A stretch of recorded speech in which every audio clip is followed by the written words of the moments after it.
Brendan Rodgers has fired a huge Celtic transfer warning. We will discuss this in today's video, whilst going over all the latest Celtic news from the last 24 hours.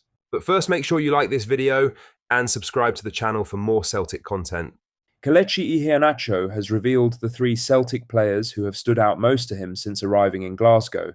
The Nigerian striker, who joined the Celts after leaving Sevilla, pointed to James Forrest, Callum McGregor, and Kasper Schmeichel as key figures in helping him settle into life at the club.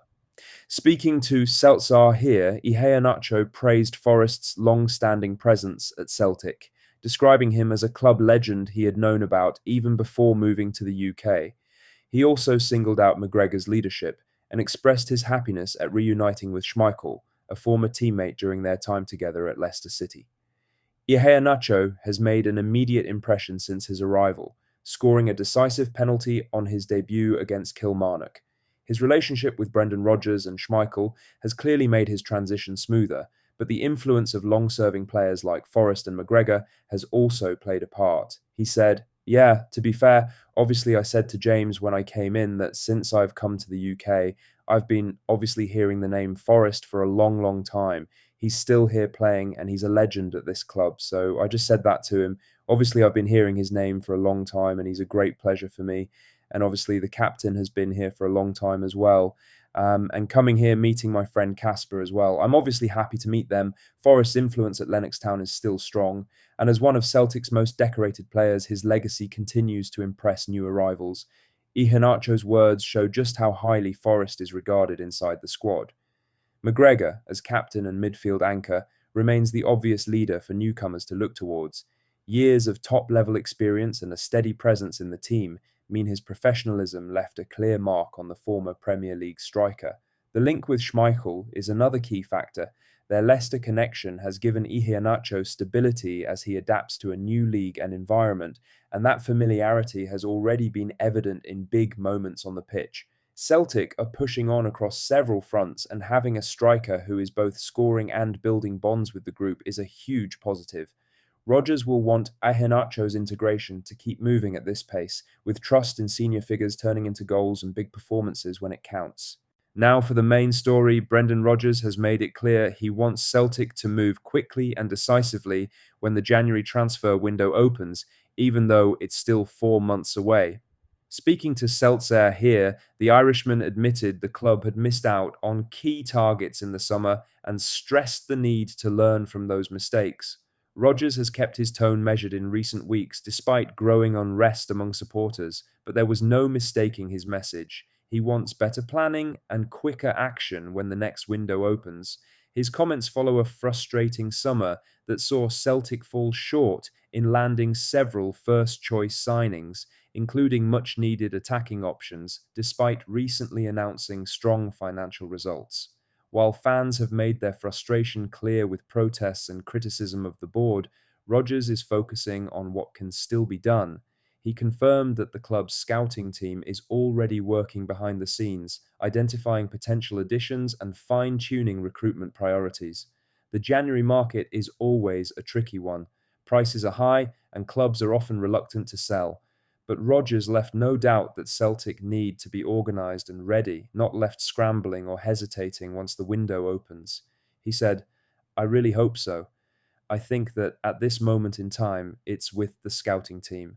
I know exactly what we're after and what we missed out on in the summer market. So again, there's a lot of work going into that. It's a smaller window, of course, so you have to be slick. You have to be prepared and ready and look to get the business done as early as we possibly can. So I'd be hopeful that we can learn from that and close it out better in the January window." Rodgers' tone shows a noticeable shift from the frustration he voiced after the summer window.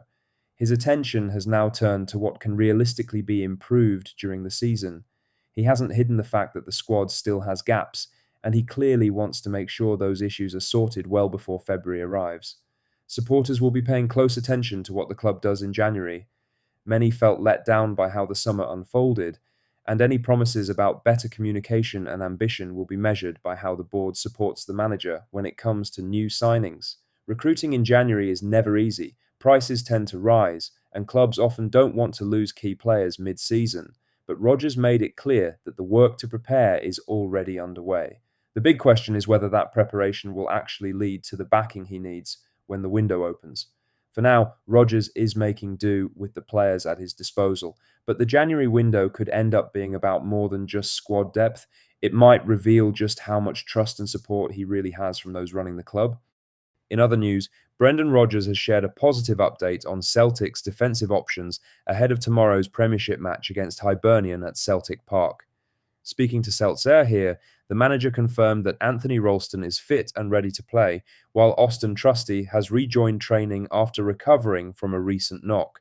Defensive injuries have been a recurring theme in recent weeks, with Alistair Johnston still out after suffering a hamstring injury during European qualifiers.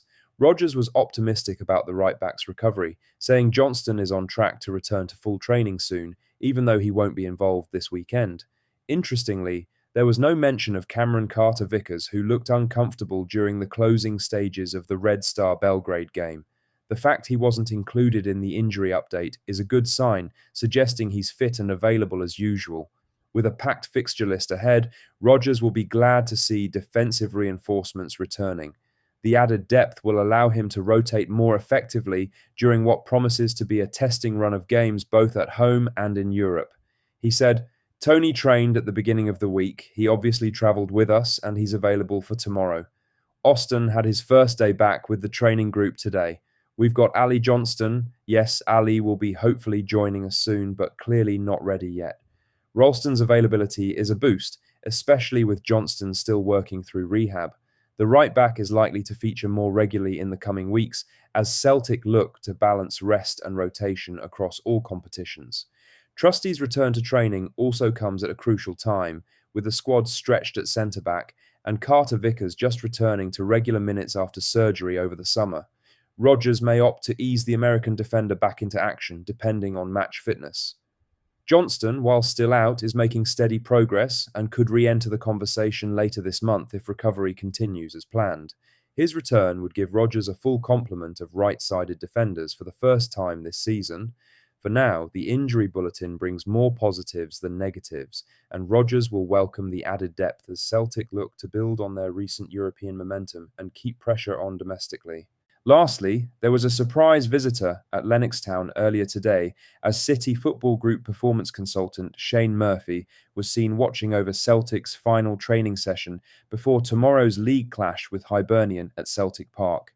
What do you think of what we discussed in today's video? Let us know down in the comments section below. Make sure you've liked this video and subscribe to the channel for more Celtic content. Thank you, take care, goodbye.